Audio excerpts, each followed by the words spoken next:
Part 1. Into the Forest. Chapter 7. To Lord Fanger's castle. I would have preferred to be traveling with a legion of soldiers for protection. Instead, I had Ree and Mother's iron dagger. It was late afternoon already. We had to make haste. This far north this time of year, the days were short. I half expected rain and gloom to descend upon us, to drench us in our quest for safety and order. But the afternoon remained surprisingly clear still. With the swirl of evil that I could feel in the forest at my back, and the sense of impending ambush around us, it seemed only fitting the weather should match the mood. More practically, the weather here was completely changeable from one minute to the next. Sun, then rain, then even snow. But it remained one of those beautiful fall days that made my heart ache with missing Mother, and long for things I couldn't name. The low angle of the sun made colors vibrant and the shadows long. Golden hour would soon be upon us, when the light was truly magical, flattering the scenery to show its most magnificent beauty. Ordinarily, I loved this time of day. But since coming out of the Doove, shadows felt like my enemy. Even worse, Ree insisted we stay in them, lurking like dark fae among them, keeping out of sight. I had to hand it to Ree. He knew his way among the shadows. He knew how to stay invisible, though I was less skilled. Short an army of bodyguards, this was our best option. Although we walked away from the Doove toward town, I could feel the Doove at my back. And the face of the young man in the forest wouldn't leave me alone. When I closed my eyes or let my mind wander, he appeared in my thoughts. Prince? No, ridiculous. I couldn't come to grips with my reaction to him, guilt, worry, and admiration. Longing, maybe. His beauty had been magnificent, even bruised and beaten. But his heart. I swallowed hard, feeling as if I'd betrayed him. And yet I'd done as he'd asked. I'd given him the gift of saving me. I hoped it was gift enough for him, wherever the fae had taken him. Staying in the shadows of this open, rocky, barren land of ours was no easy task.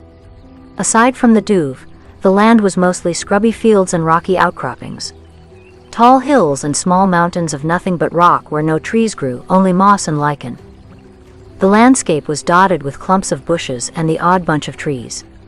A small white house or cottage here and there, which we avoided.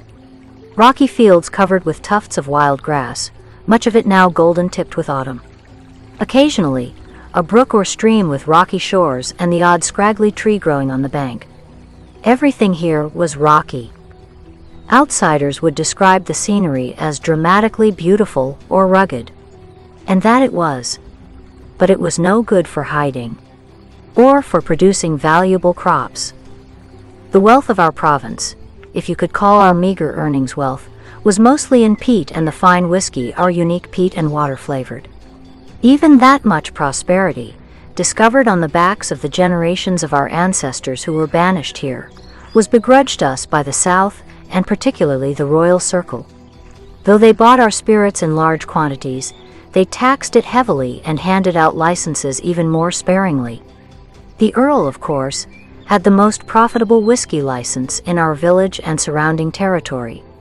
In all of the province, only the Duke had a better license, mostly because he had better peat and more power. The road into the village was little more than a muddy trail this time of year. Soon it would be a snow-covered path. Even so, in an abundance of caution, we skirted it. Ree was much quicker and more agile than I was. He bounded here and there, and could hide in a clump of grass if he chose. Following him, keeping up with him, was a challenge.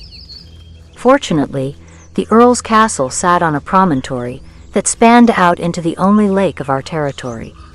The lake was fed by a stream that came through the Doove.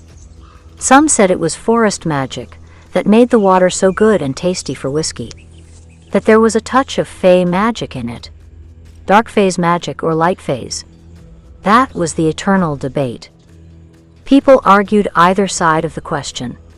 The whiskey certainly could be used to numb blinding pain. And with the pain relieved, miraculous healing often followed. It was a mercy, too, to be able to give it to the critically ill and dying, and ease their way out, so they left this world peacefully. On the other hand, maybe dark fae magic explained the whiskey's strength and the visions and hallucinations it occasionally produced in those who became drunk on it. The hallucinations, however, could be pleasant or terrifying, and there seemed to be no reason to who got what kind of hallucination. Some men got drunk and beat their wives and children. Others became mellow and thoughtful, transformed from earlier violence. But many a good man had become drunk and thought he could fly, then jumped to his death from one of our rocky peaks. But it was those very qualities, and the apparent thrill of the roll of the dice, that made our whiskey in such demand in the South. Local myth held that our late queen, mother of the current young king, had bathed in the waters deep on the other side of the Doove, in an effort to seduce the fairy king of the Seelie court. She had hopes of conceiving a male heir, one with extreme power, that would rival the fae and be able to conquer their kingdoms. The first 5 queens of the late king had either been unable to give him an heir, or had produced only sickly male babies that died before their first year. The king was getting old and had no issue. How the queen could possibly pass off a bastard as the king's son surely put this plan in peril. But the fact was that the young queen gave birth to twin boys not 8 months after her wedding. Twins being born a month early was not so surprising. Twins rarely went full term.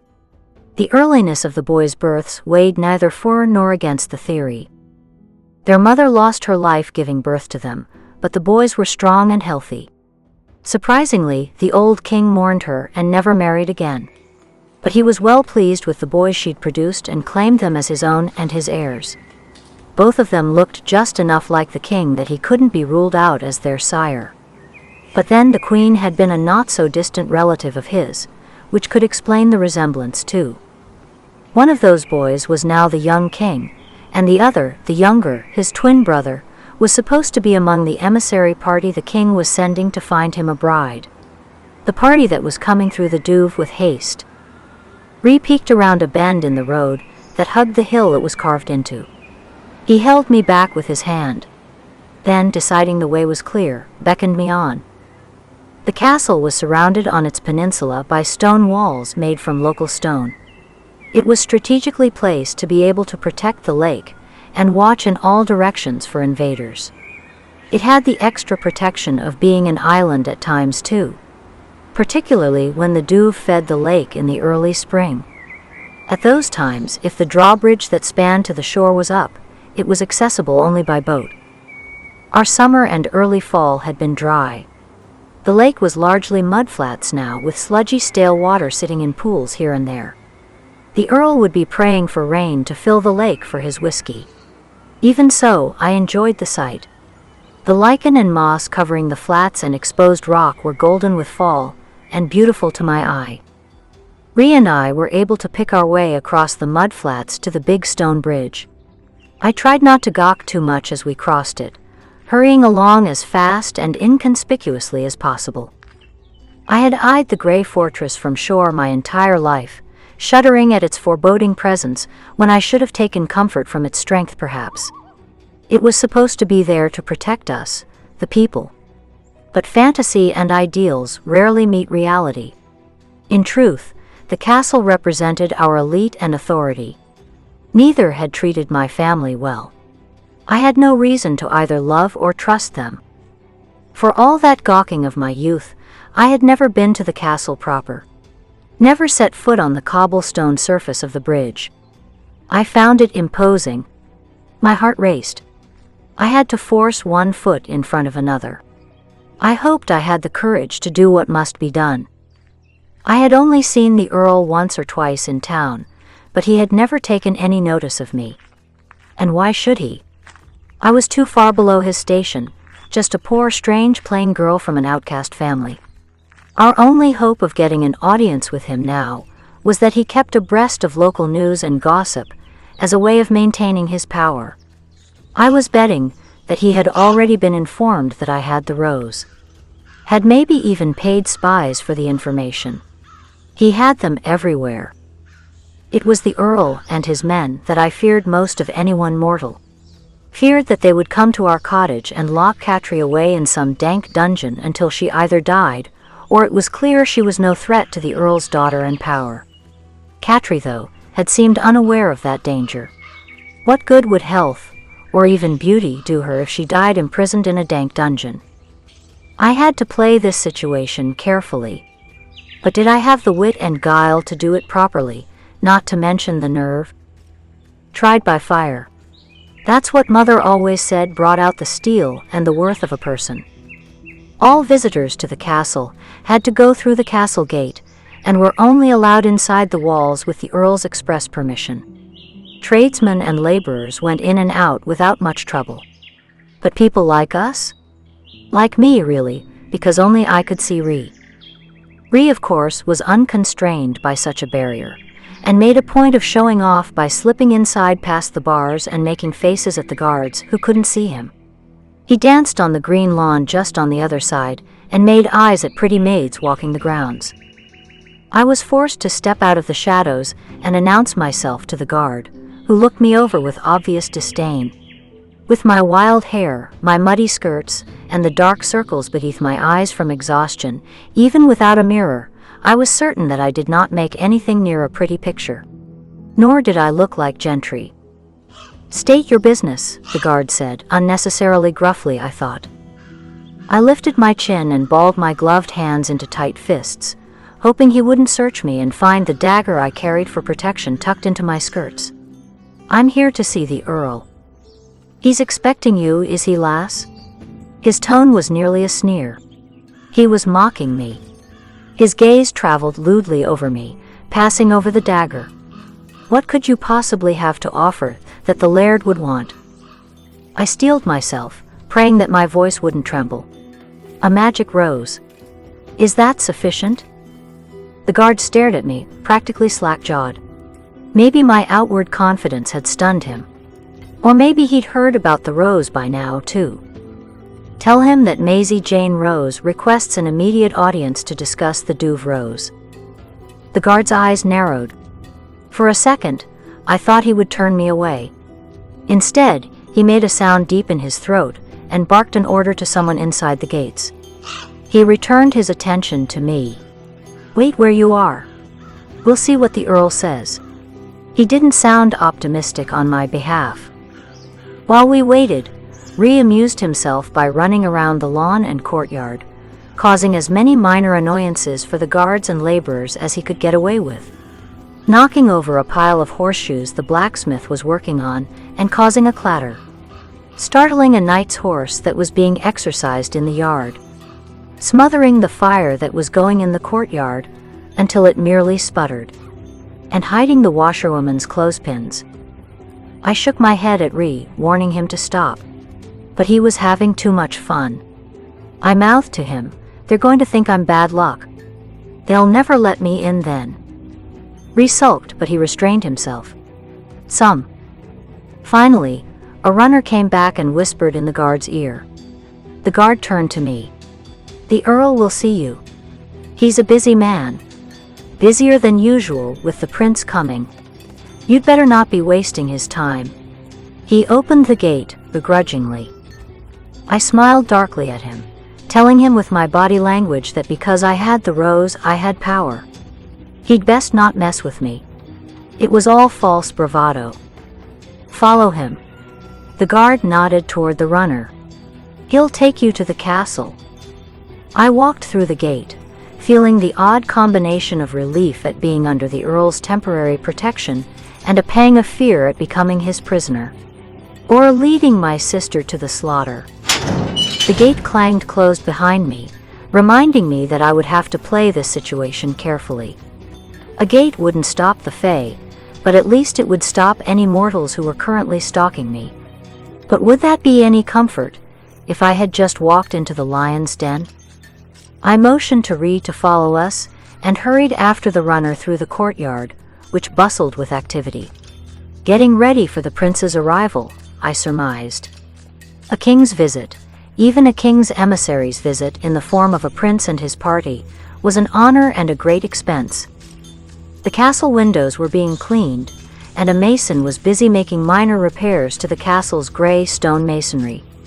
The blacksmith was busy making new shoes for the horses. The tanner was polishing saddles. A variety of merchants and farmers were arriving with goods and foods of all kinds. The bustle was impressive in its scope, and the sight of all that good food made my mouth water. When had I ever tasted bread as fine as I saw being brought into the castle? Chickens strutted around the yard. A servant came out and tossed them crusts of stale bread. Even the chickens feast better than I do. The castle was a village in miniature unto itself. Most of these tradesmen lived in the village and came in to work for the day. But some of them lived within the castle walls as well. The runner ignored them all, and led me across the courtyard, past a raised bed of bright fall foliage, up a set of stairs and into the impressive great hall of the castle. "Wait here." He didn't offer me a seat, nor a drink of water, and certainly not a cup of tea. Of course, he didn't offer Ree anything, he couldn't see him. And he would never have stooped to offering hospitality to a house fae, even if he could see him. I stood awkwardly, trying not to gawk at the great hall around us. It was a man's hall, a warrior's tribute, and a museum to war all at the same time. An elaborate tapestry depicting the deciding battle from the Great Magic War nearly covered one wall. The Earl's ancestor was at the forefront, charging into battle. It would be treason to have such a thing in the royal circle, or for any of us to display as well. The battle was depicted too accurately, and not to the official narrative of the ruling class. Even I could see that. The Earl must be very powerful indeed, to display it so casually. More powerful than I imagined. On another wall hung a painting of the first Earl, looking fierce and uncompromising in his battle gear. The first of his line to be beauty-marked, his long six-fingered hands were gloved in fine leather and showed off prominently by the artist. The current Earl had only one six-fingered hand, or so I'd been told. The curse, I didn't like that word, was either waning or being bred out. A portrait artist today would certainly hide rather than feature the current Earl's beauty mark. The rest of the three-story hall was decorated with weaponry of all sorts and from many time periods: bows and arrows, spears, swords, and battle axes. Even tattered flags. They were arranged in artistic circles, half circles and quarter circles as they hung on the walls. A statue of the first Earl mounted on his mythically brave horse sat on the ornately carved mantel of a large fireplace where a tame blaze flickered. Servants came and went as we waited, ignoring us. I worried as the time passed that we would be sent away, out into the twilight or worse, darkness, to find our way home. And that was the better of the scenarios running through my too active mind. The Earl's captain of the guard burst in and strode through the hall with a fierce expression, ignoring the bustle. Something was up. Something was wrong. My ears perked up. The time was ripe for listening. I motioned to Ree and whispered beneath my breath, taking care not to move my lips, "See what you can find out." Ree didn't need my urging. He'd already sensed the same. He took off, darting here and there to avoid being underfoot, until he disappeared down a corridor. I was left to stand alone with my thoughts, hoping Ree would return soon.